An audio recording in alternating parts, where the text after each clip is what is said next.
2025 navy SSR and MRന്റെ official notification എപ്പോൾ വരും, ഏജ് ലിമിറ്റ് എന്തായിരിക്കും, എഡ്യൂക്കേഷൻ ക്വാളിഫിക്കേഷൻ എന്താണ് എന്നതിനെ കുറിച്ചുള്ള എല്ലാ കാര്യങ്ങളും ഈ ഒരു വീഡിയോയിൽ ഞാൻ നിങ്ങളുമായിട്ട് ഷെയർ ചെയ്യുന്നതായിരിക്കും. വീഡിയോ പരമാവധി നിങ്ങൾ നമ്മുടെ കേരളത്തിലെ എല്ലാ ഡിഫൻസ് ഗ്രൂപ്പിലേക്കും ഷെയർ ചെയ്യുക. നേവിയിലേക്ക് നിങ്ങൾക്ക് രണ്ട് ട്രേഡിലേക്ക് അപ്ലൈ ചെയ്യാൻ പറ്റുന്നതാണ്. ഫസ്റ്റ് ആണ് നേവി SSR ആൻഡ് സെക്കൻഡ് ആണ് നേവി MR. നേവി SSR എന്നൊരു ട്രേഡിലേക്ക് അപ്ലൈ ചെയ്യണമെന്നുണ്ടെങ്കിൽ നിങ്ങളുടെ ഏജ് ലിമിറ്റ് 17 വയസ്സ് മുതൽ 20 വയസ്സും 6 മാസം പ്രായം ഉണ്ടായിരിക്കണം. +2 പാസ്സായിരിക്കണം. +2 നിങ്ങൾക്ക് 50% മാർക്ക് ഉണ്ടായിരിക്കണം.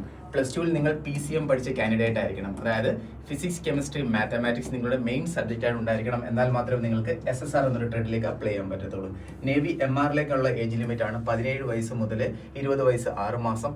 10ാം ക്ലാസ് പാസ്സായാൽ മാത്രം മതി.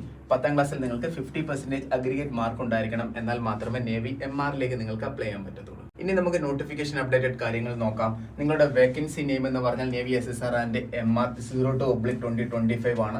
നോട്ടിഫിക്കേഷൻ വരാൻ പോകുന്നത് 2025 മെയ് ഫസ്റ്റ് വീക്കോടാണ്. ഫോം ഫില്ലിംഗ് സ്റ്റാർട്ട് ആവുന്നത് 2025 മെയ് സെക്കൻഡ് വീക്കോടാണ്.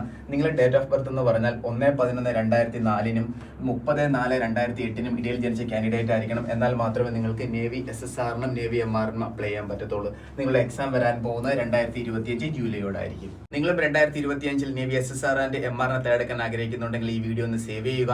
തയ്യാറെടുക്കണമെന്നുണ്ടെങ്കിൽ നിങ്ങൾക്ക് ടീം ആൻഡ്രോയിഡൊപ്പം ജോയിൻ ചെയ്യാവുന്നതാണ്. ഇതുപോലുള്ള ഡിഫൻസ് കാര്യങ്ങൾ അറിയാൻ ഈ ഒരു പേജ് ഫോളോ ചെയ്യുക. Thank you so much. Jai Hind.